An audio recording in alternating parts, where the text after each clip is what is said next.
Welcome to Ladies of Another View. I'm Patty, and I'm here today with Ann, and over on the end is our special guest, Brittany Poppe, and I'm going to explain who she is in just a minute.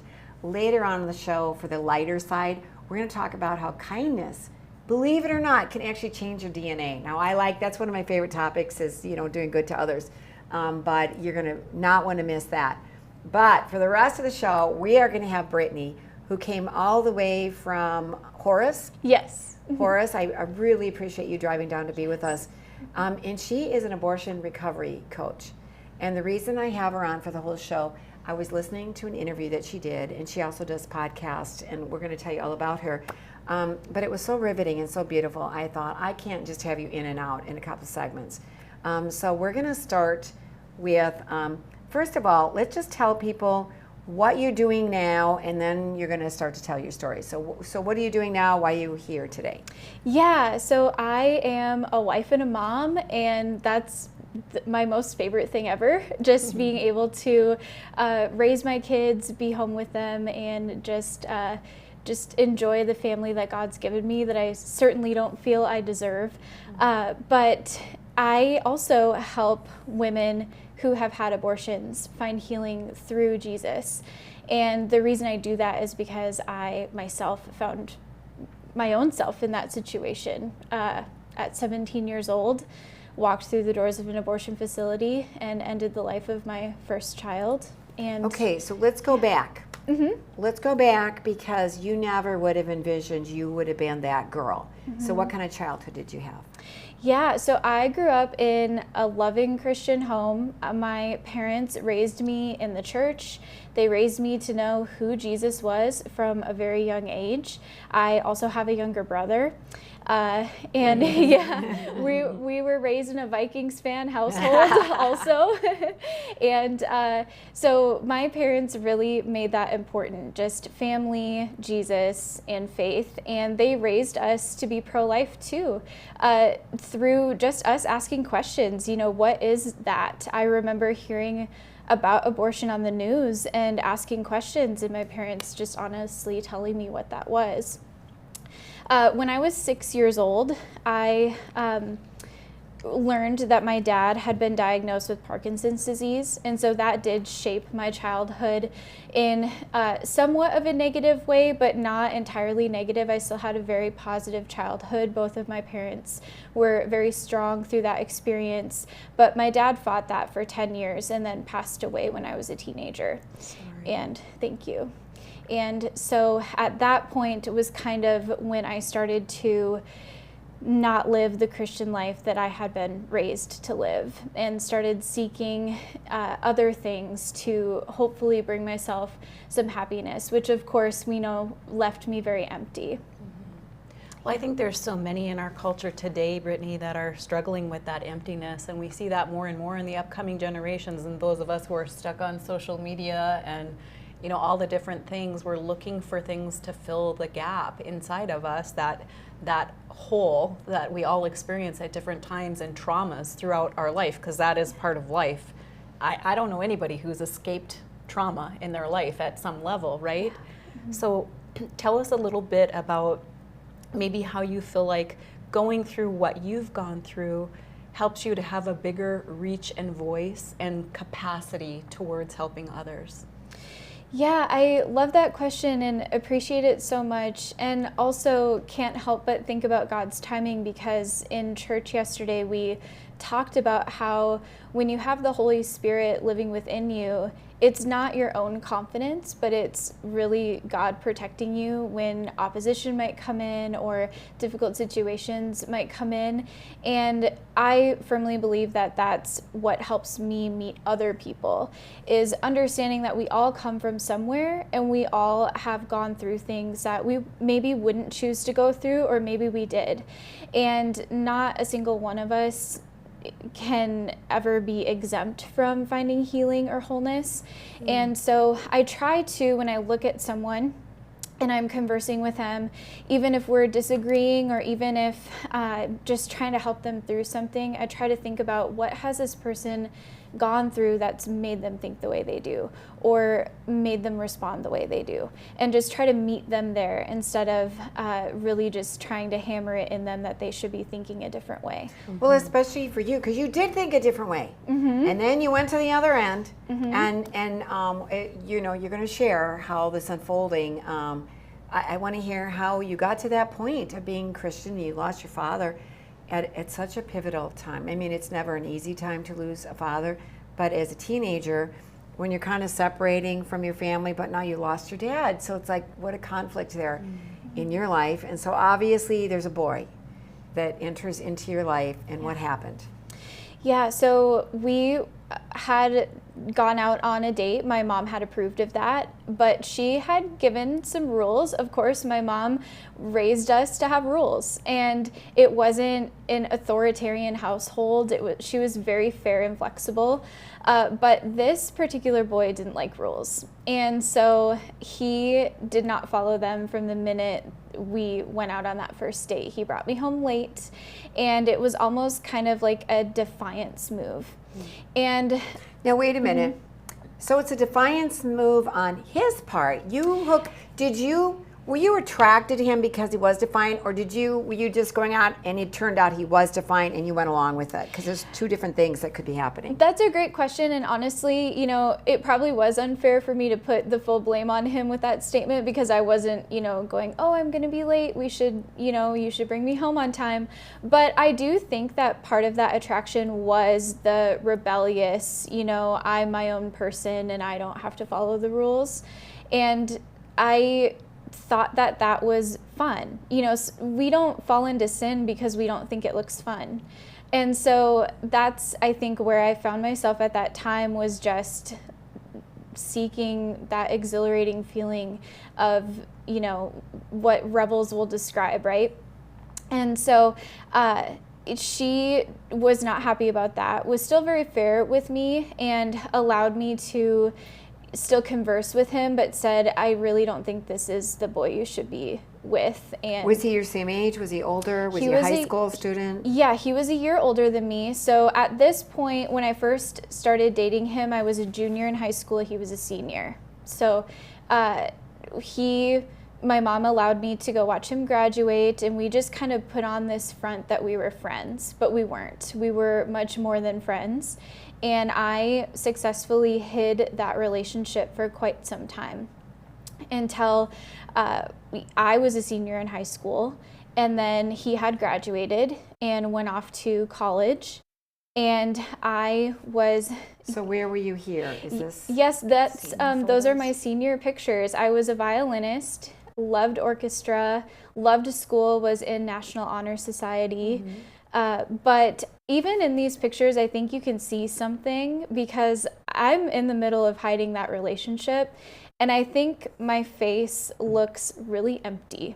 Put another picture up there, because, like, yeah, you're pretty, you're in those pictures, you pose nicely, but there's not this light or this joy. Look, like you're just kind of serious, and somebody might not think of it, but knowing your story, where's the light? Where's the joy? You're living a double life right now. Yes, I have very few senior photos where I was smiling, and I remember that day, and I remember my mom there, you know, saying, well, smile. You know, we need to have some of you smiling, even the photographer saying that too.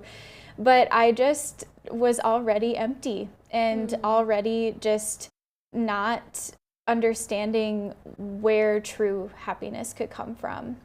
And just a couple months after those photos that were just on the screen were taken, I actually found out that I was pregnant. Wow. So that's when everything just kind of came crashing down, and life as I knew it was going to change. I just wasn't sure how at the time. So in the midst of this happening, can you describe some of the ways that you felt? What were some of your thought patterns? Because I'm sure a lot of people can really relate to being in a situation in life where you don't know what to do and you're spiraling. Yeah, so my first thought when I saw that the pregnancy tests were positive was, oh no, this can't be happening, because I had always thought that happened to other people and it wouldn't happen to me. Of course, that was a very naive thought. And then the second thought was, what can I do to make this go away? Okay, we're going to stop there because we need to take a break. Mm-hmm. And that's a big stopping point. So we're going to talk more about this, continue the story when we come back. Find your path to discovery, adventure, and inspiration in Lemon, South Dakota. Immerse yourself in the charm and beauty of the region's natural resources. Unearth eras of history. Explore the unique attractions and world-renowned creations. Come see for yourself what makes this community a great getaway and an even greater place to make your home. Whether you're here for a day or for a lifetime, you can find your path in Lemon, South Dakota. There's never been a better time to rediscover the style, reliability, and all-season, all-terrain fun of the all-new Nissan lineup at the new and improved Ryan Nissan. Whether it's the sleek and stylish Murano, the adventure-ready Pathfinder, or the reimagined, ready-for-anything 2026 Rogue, the all-new Ryan Nissan has the vehicle of your dreams at a price perfect for any budget. It's time to rediscover your passion for the road. It's time to rediscover the all-new Ryan Nissan, engineered to endure. Yeah, U.S. Cattlemen is a member organization that each member has a vote in anything we do with policy. We're representing the independent cattleman or the cow-calf guy or an independent feeder or whatever. We like to support the independent producer. Talking about mandatory ID, we're talking about cool, we're talking about all the legislation that's going to be coming down with the new administration. There's going to be lots of moving and shaking, so always check us out at our website, uscattleman.org. Come on in and experience small-town hospitality and the personalized care that makes car buying a pleasure.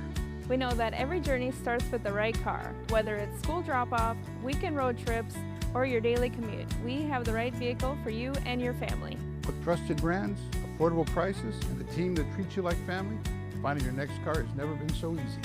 We pride ourselves on personal attention and quality service. Bassett Motors, where our customers send their friends. When I first decided to invest in gold, I was a bit nervous and unsure how to start. Luckily, I found Noble Gold Investments. From the very first call, they made investing easy. No pushy sales tactics, no gimmicks, and no confusing free silver offers with hidden fees. Just honest advice tailored to my needs, giving me confidence every step of the way. If you're new to gold investing or want a partner you can trust, visit noblegoldinvestments.com. Welcome to where classy meets Wild West. Buffalo Gypsy Boutique of Bismarck has clothing, decor, and gifts ranging from sophisticated boho style to fun and flashy. Our exclusive brands such as Scully, Double D Ranch, and Tanner Mark provide standout style for the whole family, right down to the little ones.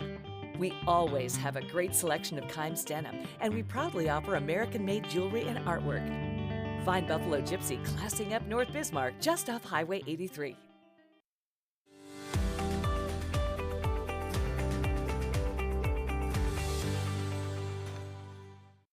Welcome back to Ladies of Another View, and we are here today, Ann and I are here today with Brittany Poppe, and I want to point you to her website. She's an abortion recovery coach, and her website is brittanypoppe.com. It's a beautiful site. It is so full of information of people. If you yourself or you know anybody who's post-abortive, there's so much there for you just to sink into and to begin the process of recovery or wherever you're at in it. I love this. Therefore, if anyone in Christ, the new creation has come, the old has gone, the new is here. That we're all a product of our past and our decisions, but there's still so much healing that can come in mercy. But right now, we got to the story where you realize you're pregnant. So what happens from there?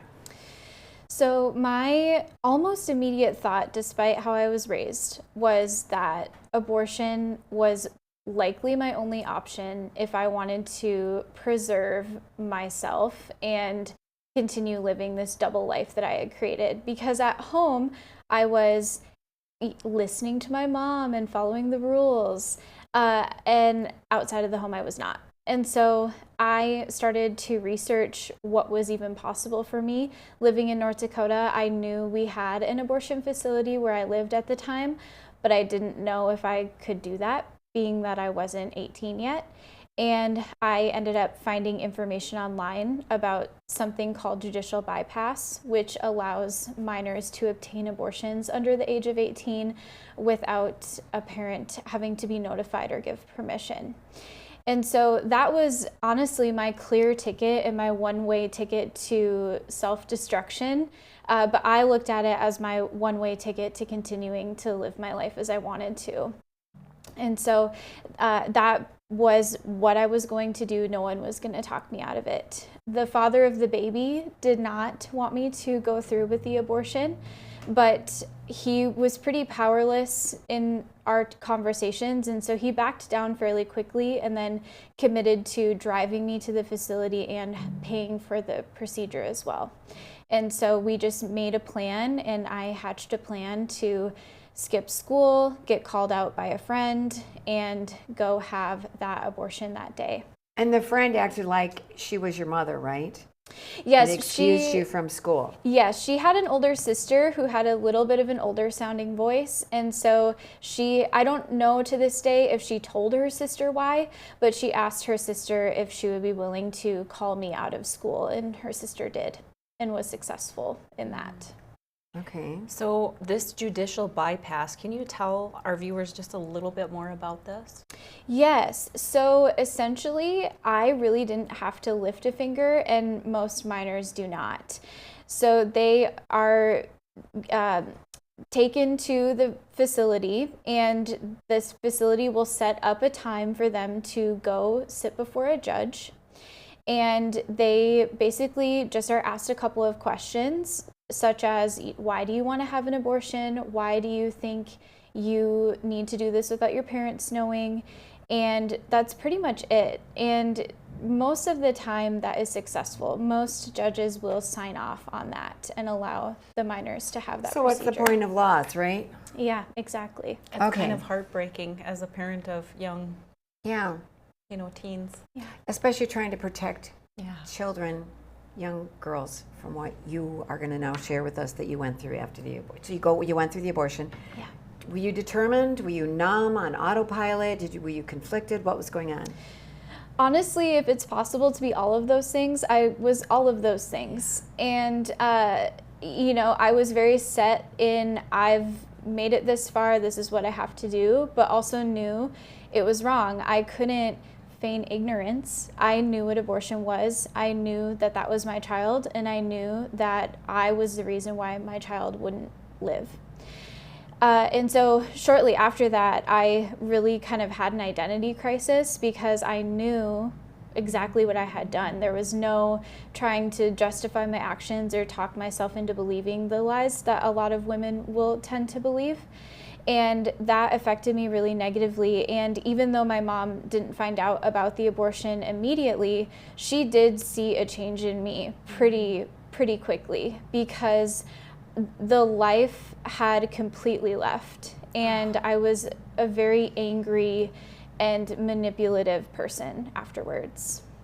I think that we, definitely have to go back into what you're describing right now, but I'm also curious if you're able to talk about what part or any of the experience was like for you in the clinic, if you feel that any of that would be helpful to share with viewers. Yeah, so that facility, and I think most are set up like this, but they're set up very strategically to make you feel like you can't turn around and go backwards. Yeah. So I didn't exit the same way that I came in. It was almost like all of us, because there were many women there that day, it was almost like all of us were being herded through this building like cattle. And it's eerie too, because the people working there were smiling and joyful, but none of us were. There was no talking in the waiting room. There was no laughing or smiling or conversating. It was just completely quiet. Many women tearful as well. And so it's just, you would think in an informed consent situation that there would be a way. If you look at any other clinic, you go in and out the same door. You can leave at any time. You're explained what's going to happen to you. And that was not how this was set up at all. So there was nobody And I know I've heard this from women before. There's nobody saying, "Are you sure you want to do this?" You're seeing all these women. They're not okay. This is not a joyful time, and they're scared and they're panicked, and they just all are feeling trapped, all of them. And so you go through the abortion. You're angry. Your mother realizes you're not the same person. What was your relationship with your boyfriend like after this? Well, that changed pretty quickly too, and I think because when he wanted to date me and when he fell in love with me, I had values. I mean, of course I was compromising those during our relationship, but I all of a sudden didn't have really any values and really didn't respect myself. And I think because he had participated and watched me do the very thing a mother is not wired to do to their own child, our relationship changed. We did stay together for about a year, a little over a year after this happened, but it was very different. And I'm sure if I look back, I really feel that we were only together because we felt like we had to be. And so when I ended that relationship, he welcomed it. It was not, oh, please reconsider. It was very much an, okay, this is over. And almost, I would venture to guess, a relief for him. Wow. Well, we talked, I mean, we have very little time to go into this, but maybe we can at least start a little bit about you speaking to this, really a crisis in your identity. Is what it sounds to me like you're explaining, because it was like there was a crack in the foundation of who you are. And then when you're left with that, how do you begin to address what you're feeling? Let's just talk about a couple of key points before we have to go into break of what were some of those major challenges for you in that time. Yes, so my identity became shame and anger and guilt. And so my emotional response was very negative. I didn't keep friendships very well after that, and just kind of wandered as if I was lost, but didn't want other people to know I was lost, because none of us want to look weak. And so I just kind of dug my heels in and really wanted a way out, but didn't know how to find that way out. So it's like it damages you as a person from being able to receive and from being able to give, which is like life, right? Yeah. And you're not even able to forgive yourself at that point. And so you're just kind of a shell of yourself, just play acting. So we're going to hear more about recovery and the happy ending here and how you're helping people when we come back.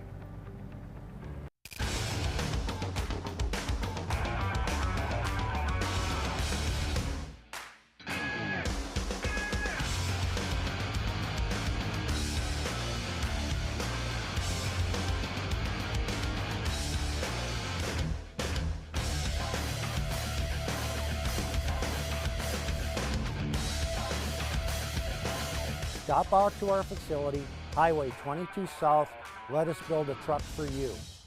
When there's a storm on the horizon, you typically don't get a lot of advance notice. So you brace yourself as best you can and rebuild when it's over. Times like these are what insurance is for, the protection of our livelihoods, our families, our homes, and our lives. We support our community coming together in times of need. As an independent insurance agency, we tailor our services to your needs. At Dakota Community Insurance, we can help you weather the storm. Talk to one of our agents today. We are the St. Mary Sisters. We are building a new facility here in Bismarck, North Dakota, for the sake of training young women to be courageous teachers in this state. The sisters will educate the younger generation to be fully alive through truth and discipline.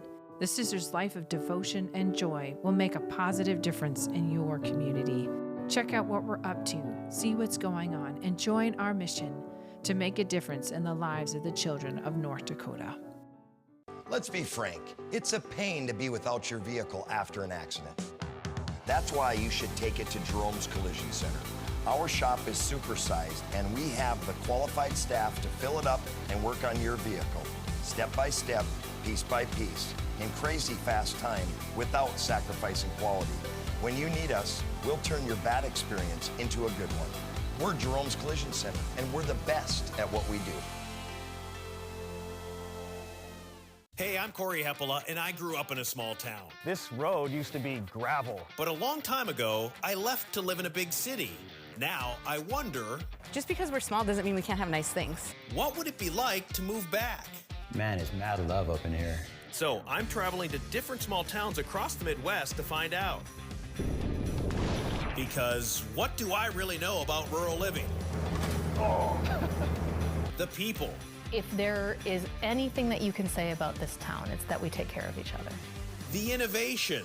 So none of this equipment even existed. And the opportunities. It's like every year in the spring, there's always like a revitalization of just excitement. This is my town. Oh! Oh, jeez! You were close. 7 episodes. Sunday night, 6:30 on Beck TV.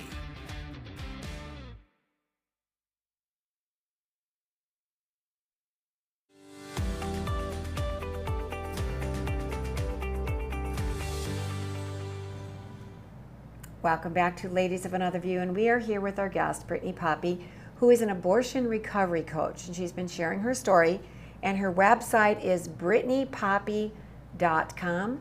If you look at the bottom of the screen, Poppe is P-O-P-P-E, brittanypoppe.com. Beautiful, beautiful website. So she shared her abortion, how it changed her relationship. Now she's angry, kind of living a different kind of double life now. Now you have this shame, but you don't want people to know. So tell us, where did you go from there? How did your life look? What did it look like? Yeah, well, just a few years after the abortion occurred, I started going to therapy for anger because I was extremely angry. And I remember my mom saying, I think you should consider telling your therapist about your abortion. Just, you know, I think that that's something you should talk about. And I just remember thinking, I don't need to talk about that. You know, that's not important. And so I didn't tell my therapist. Well, at what point did you tell your mom? Because up until now, I didn't know if she I was knew. like, wait, yeah, like wait. She found out about my secret relationship a couple months after the abortion occurred. And through all of that, I broke down and ended up telling her about it. Mm-hmm. And she met me with so much love and compassion. Of course, she was absolutely devastated and had to deal with her own grief, not only for how I had been hurting, but of course she lost a grandchild. And so she had to come to terms with that and give that to God and find healing through that. But she wanted to help me. She just, you know, I had to be willing to be helped. Mm-hmm.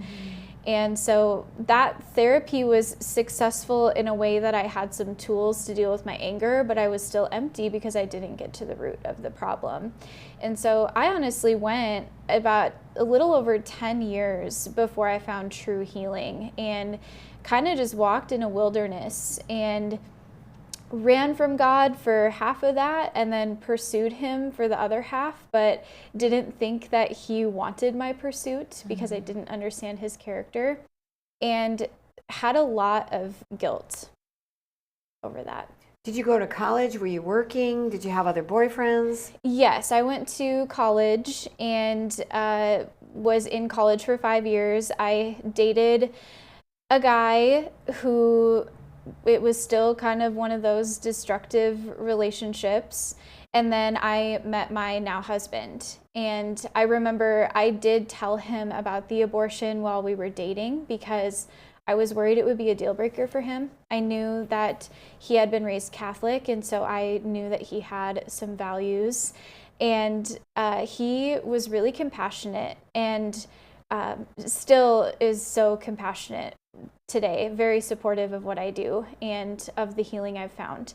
But yeah, it took some time before I was ready to face it. Well, I think that so many people go around feeling like, you know, like we discussed, that breach in the foundation of a person where in your identity you no longer feel worthy somewhere, somehow, or your guilt or your shame. And sometimes it can be by something that happened to you that's not even your fault. And you are incapable of receiving and really giving because it's like a crack. Everything is seeping.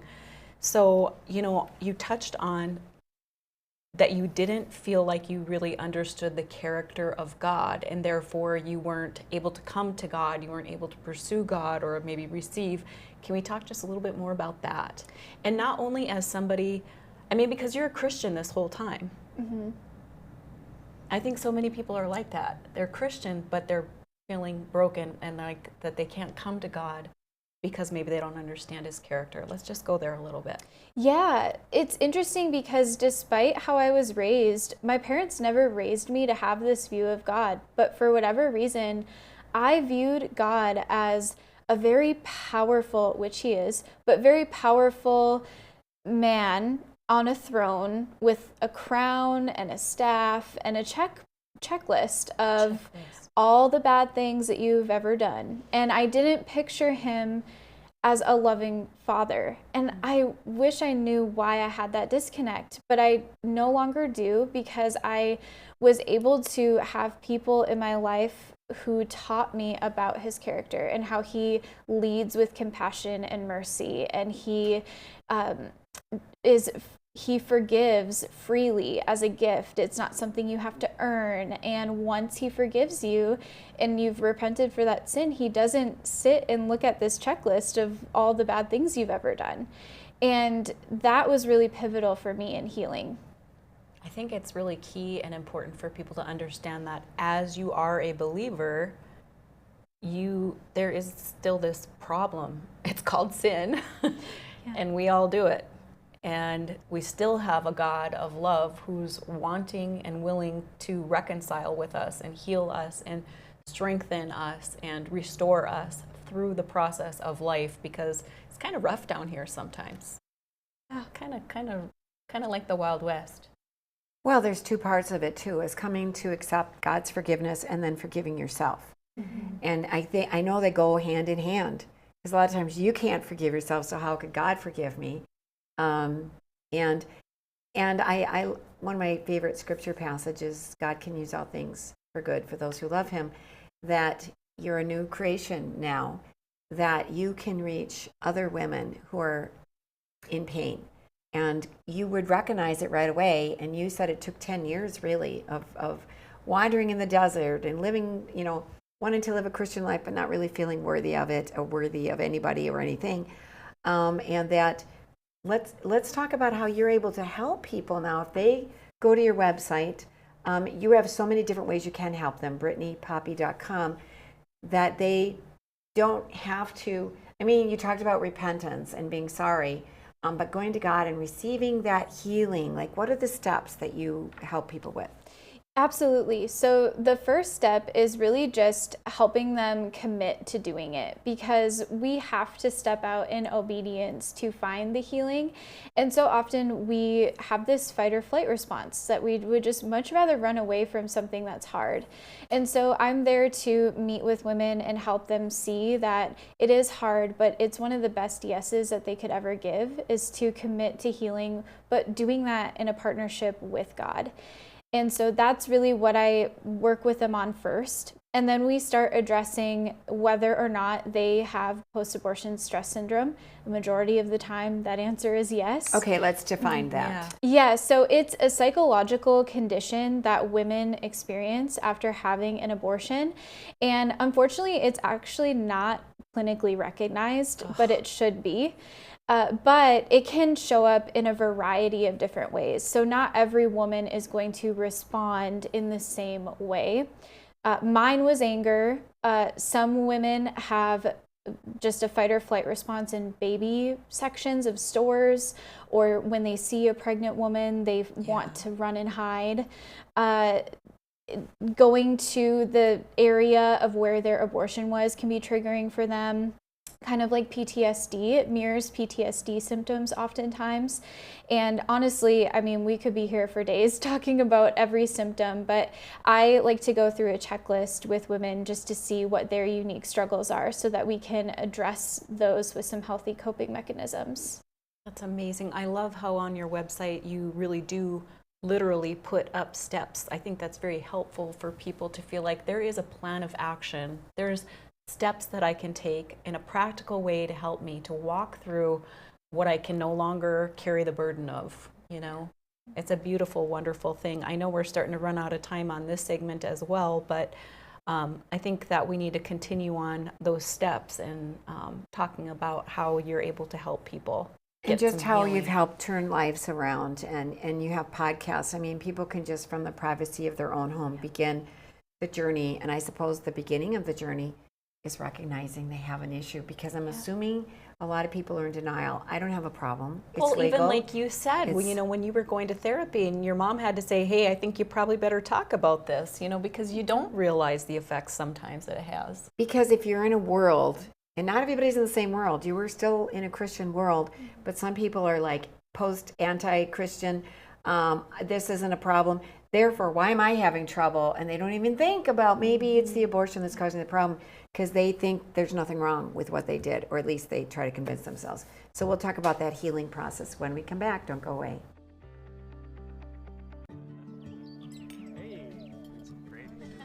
You know the rule. No phones at the dinner table. I know, I'm sorry. It's just Noble Gold Investments. I bought some gold for the kids. Finally. Well, the gold you bought me gives me so much security in this economic disaster we're having. I want that for them too. Well, I've been investing with Noble Gold Investments for years, and I'm pretty sure they can wait until after lunch. Invest in something you can hold. Invest in Noble Gold. Visit noblegoldinvestments.com to learn more. West River Equipment of Mandan is here to help you maintain peak productivity in your operation. As an authorized dealer for many high-quality equipment lines, we have the new and used equipment it takes to make your farming, ranching, or construction operation profitable and efficient. West River Equipment also has the parts on hand and the experienced technicians in our shop to get your equipment back in action fast. Find what you need at West River Equipment on Old Red Trail in Mandan. Find relief for what ails you at Stigma Tea Apothecary.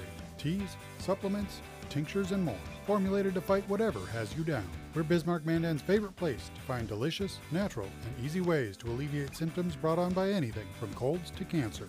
Brew a better you at Stigma Tea Apothecary. Stigma products may cause side effects, including but not limited to improved mood, deeper sleep, enhanced hydration, renewed sense of smell, increased energy levels, superior balance, boosted immunity, proper digestion, restored sense of calm, and a delightful smelling home.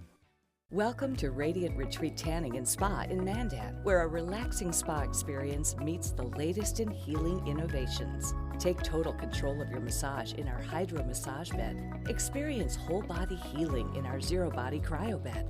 Let our salt sauna and halo generator restore your respiratory and skin health.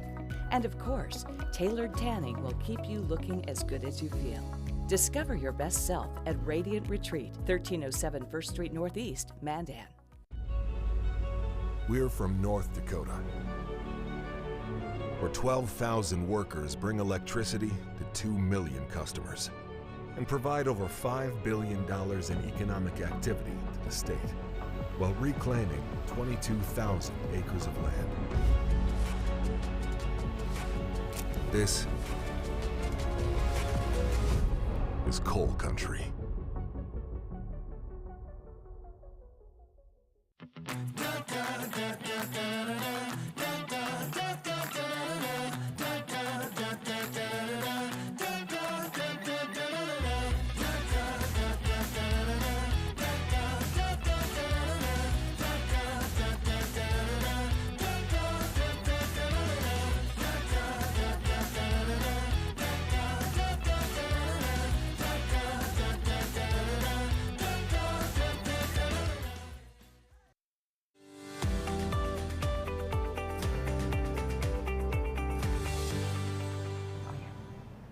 Welcome back to Ladies of Another View, and I want to welcome back our guest. I'm so appreciative that Brittany came here today, Brittany Poppe.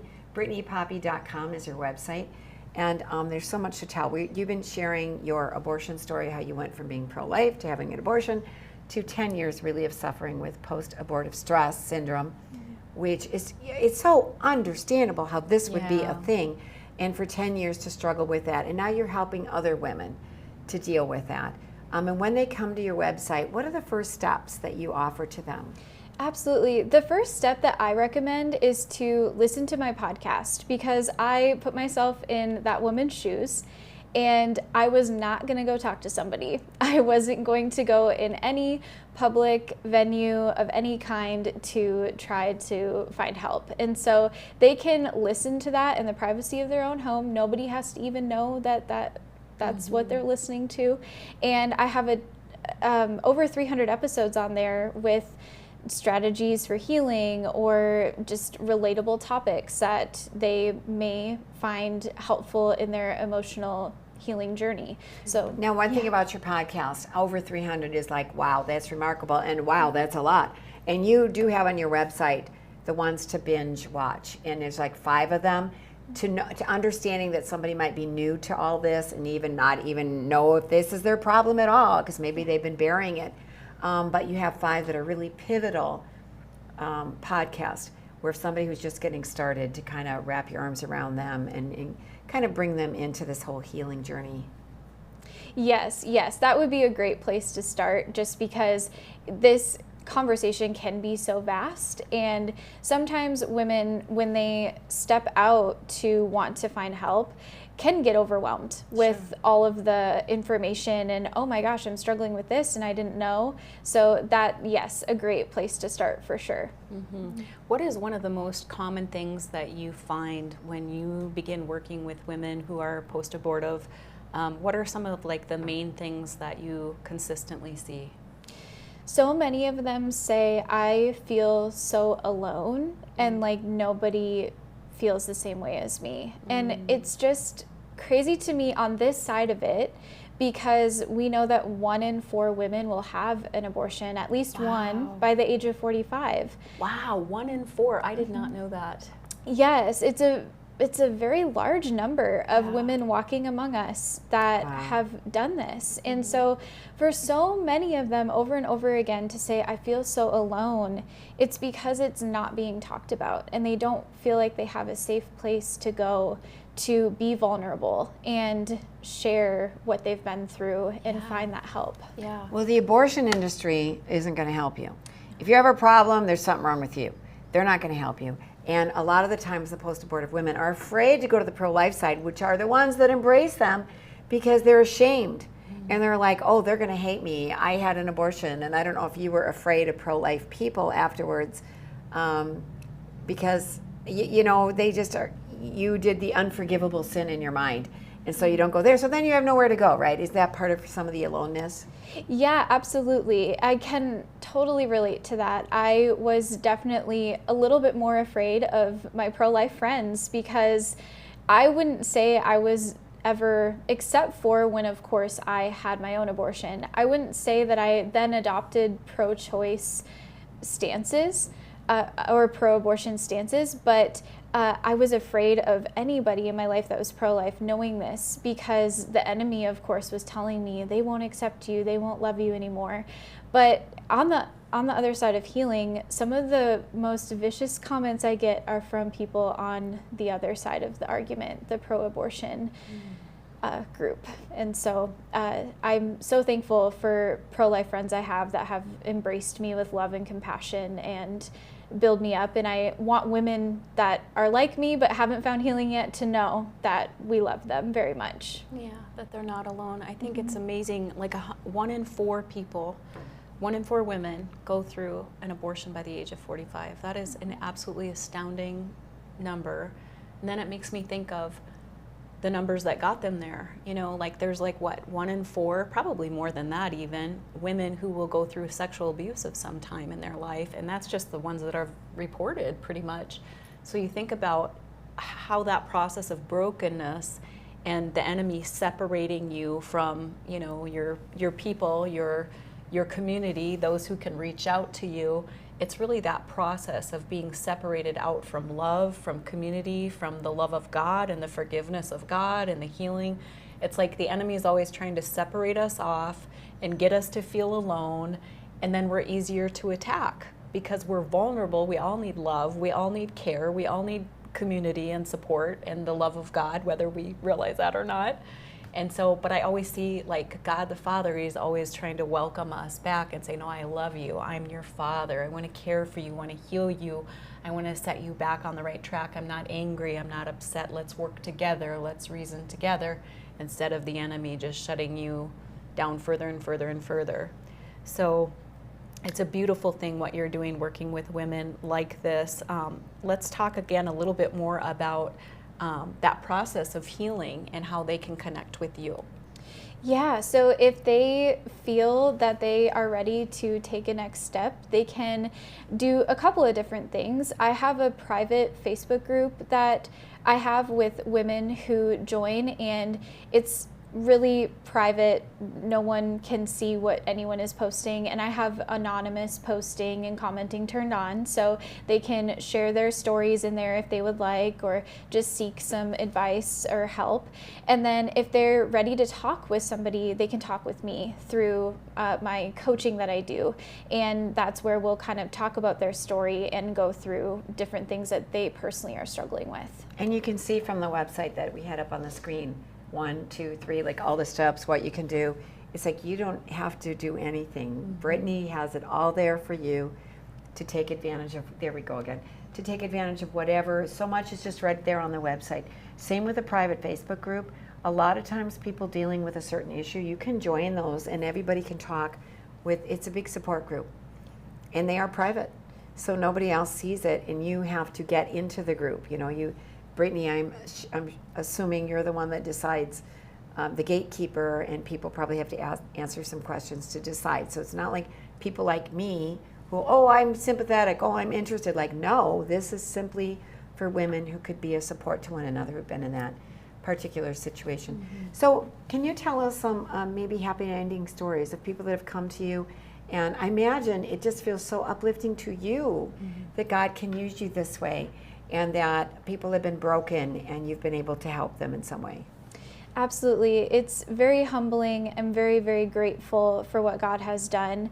I think of one specific instance when you asked that question, of a woman who found my podcast, and she sent me a private message on Instagram. And I had been having a bad day, and I read her message, and at the end of it was long, just so much gratitude. But at the end, she said, I now want to have a relationship with Jesus because of you. Thank you. And I just started weeping, and I told my husband about it. My husband's like, oh my gosh, are you okay? I'm like, yes, I'm okay. This is one person that wants to know Jesus because of something I said. What a privilege and an honor that is. Yeah. So absolutely. Well, what about if there's somebody who's been through abortion and maybe they're not really ready to commit to a relationship with Christ? Is this still the right fit for them? Yes. I am not judgmental towards people who are searching for something. I think that a lot of us can be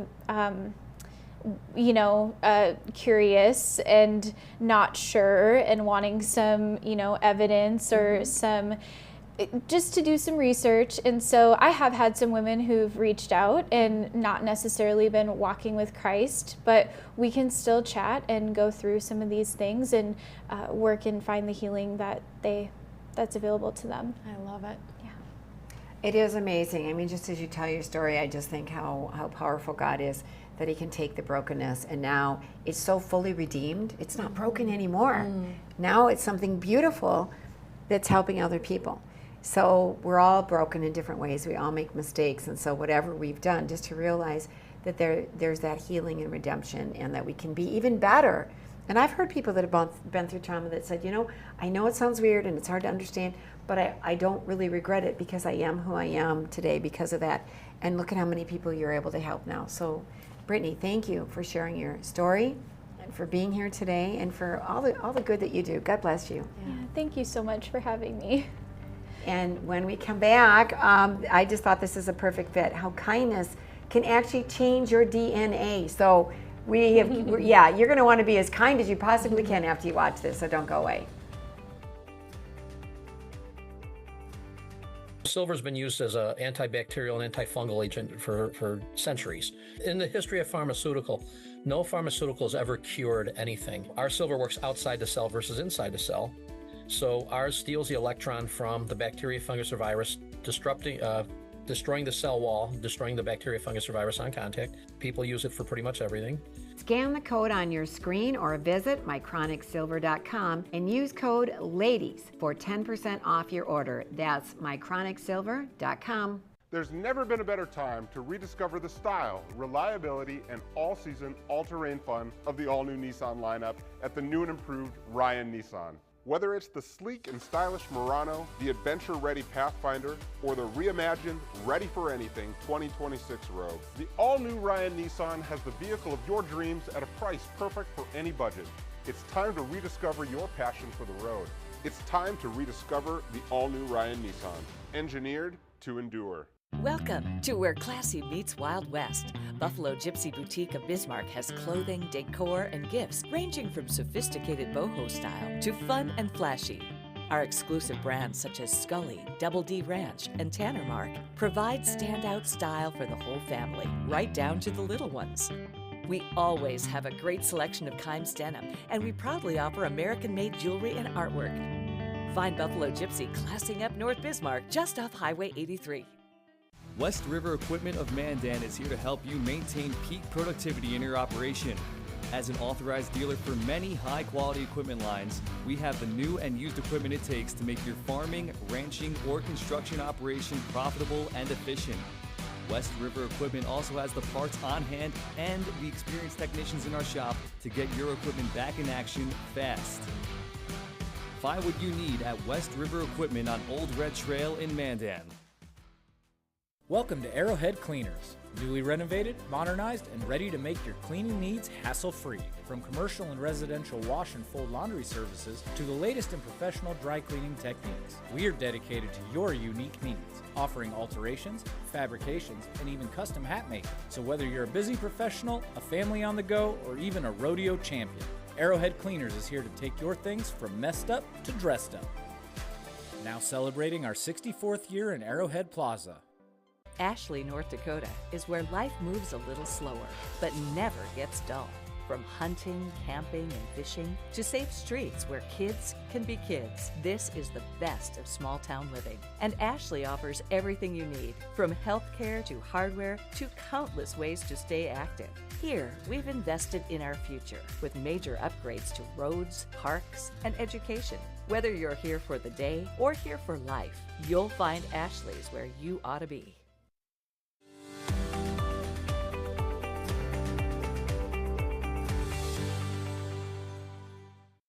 Welcome back to Ladies of Another View, back with just Ann and me.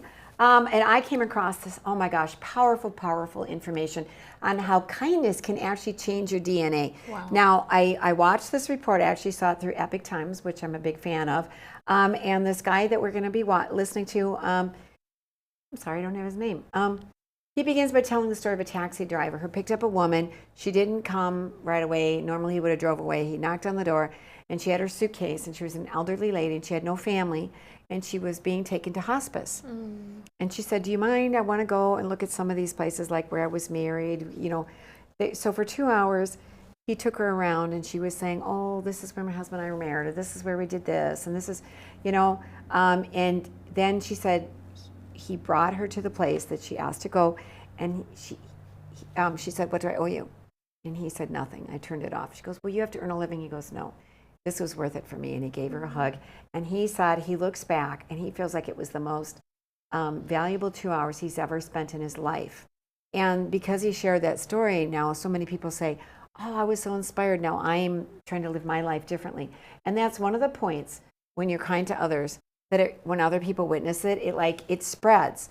But here's some, I need to just give you this background. So there were researchers in Australia with 600 people for 2 weeks. One group had to be kinder to yourself, and some had to be more social and spend time with art.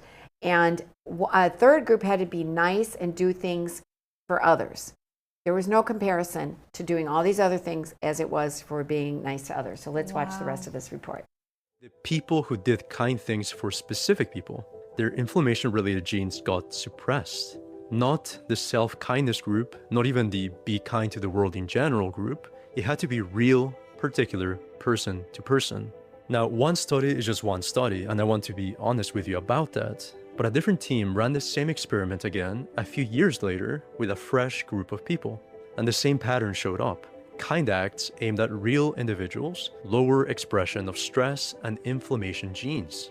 I'll add another note, because a pathway from kindness to gene expression is still tenuous, so I don't want to oversell it. But I'll say this, the early evidence points in a remarkable direction, that small specific acts of kindness, just helping the actual person in front of you, may be doing something beneath the skin that we're only beginning to uncover. Now, this is from a study where researchers tracked exactly this kind of chain and measured how far the ripple held. So generous behavior kept influencing the next person and the next out to 3 degrees of separation before it faded. And when they added everything up, the effect roughly tripled. So every bit of generosity and kindness you put in gets multiplied as it moves through the people around you. Here's the thing though, as the authors of the same study noted, quote, the reverse is also true, and each reduction in one's contribution in the first period can generate a cascade of uncooperative behavior through parts of the network subsequently. And then there's another tool you can start practicing today. Abigail Marsh, a neuroscientist and empathy researcher, explained to me this simple formula. When X happens, then I will do Y.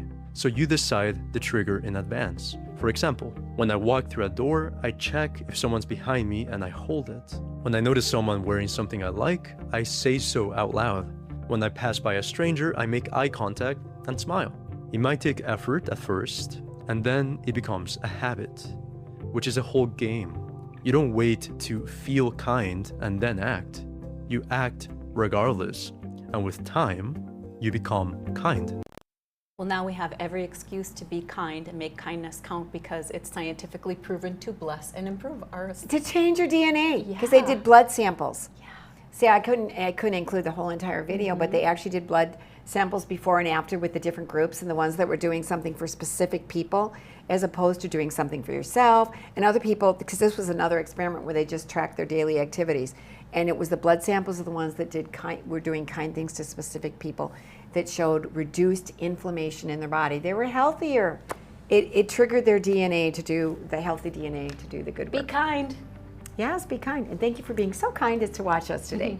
We'll be back next time with Ladies of Another View on Beck.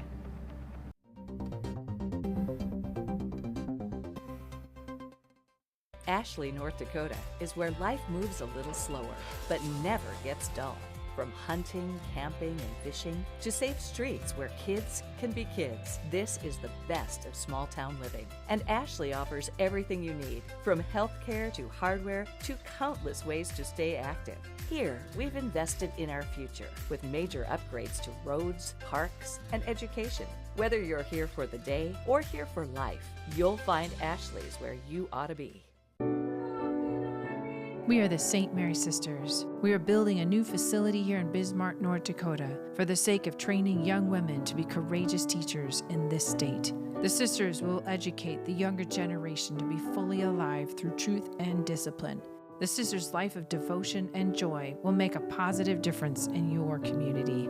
Check out what we're up to, see what's going on, and join our mission to make a difference in the lives of the children of North Dakota. I'm Gary Emineth, host of Open Range. We've been at this for the past couple years. Representative Matt Heilman of Bismarck and former legislator Brandon Pritchard are going to do some regular segments on Open Range. While we cover a lot of politics, we're still going to be continuing doing mostly all things North Dakota. One exception, Friday evening, I'll be doing a new show on Open Range called On the Horn. This show will be long interviews of 3 to 5 hours with the people I'm interviewing. They'll be airing week after week on that Friday evening. So thank you for being a part of the Beck TV and Open Range family. Come on in and experience small town hospitality and the personalized care that makes car buying a pleasure. We know that every journey starts with the right car. Whether it's school drop-off, weekend road trips, or your daily commute, we have the right vehicle for you and your family. With trusted brands, affordable prices, and the team that treats you like family, finding your next car has never been so easy. We pride ourselves on personal attention and quality service. The Set Motors, where our customers send their friends. Hey y'all, it's Trent on the loose. I want to tell you, Lady Blue and I, we got a lot of miles together, but you know what? You and I got a lot of miles together as well. And all I want to do is bring to you the information on how we maintain a domestic supply of food and fuel for future generations. So I'm going to continue to travel the world and unearth the stories that make it possible that we can live in a free United States of America. I'm Corey Heppola, and a long time ago I left my small town for a big city. Now I wonder, what would it be like to move rural? Just because we're small doesn't mean we can't have nice things. This is my town. Man, it's mad love up in here. Sunday night, 6:30 on Beck TV.